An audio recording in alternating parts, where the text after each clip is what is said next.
isbedeladaas xildhibaanadu waa soo jeedin karaan markii la gaaro marxaladda saddexaad si waafaqsan qodobka shanaad fakradda saddexaad ee habraaca marka 6 dalool 1 dalool oo 45 xildhibaan oo golaha shacabka u dhiganta iyo 6 dalool 1 dalool aqalka sare oo u dhiganta 9 senator waxay soo jeedin karaan soo jeedimaha hadba ay rabaan nidaamka loo marayo soo jeedimahaasna habraaca ayay ku caddahay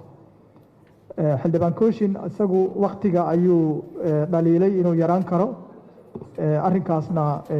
dabcan waa su'aalaha soo noqnoqonayay su'aalaha ugu badan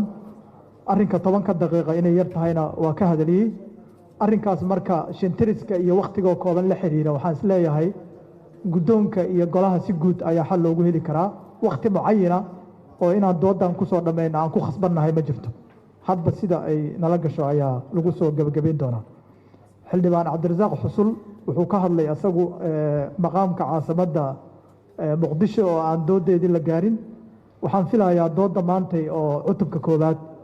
oo qodobka koowaad ilaa qodobka 9aad had su'aashiisu halkaas ayay dhici doontaa doodii maalin hore kama mid ahayn marka su'aashiisa waxaan filaa inuu maantay ama ku soo ceshan doono ama jawaabaheeda maantay iyo su'aalaheedaba la wajihi doono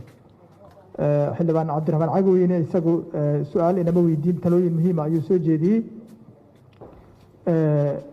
xildhibaan yuusuf gabadiid habraaca ayuu su'aale inaga weydiiyey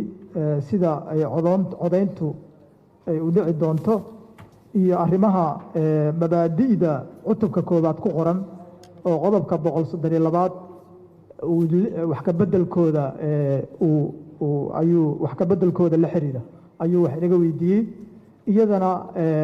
cutubka koowaad maanta doodoodu furan tahay ayay ka mid noqonaysaa doodii maalin hore kama mid ahayn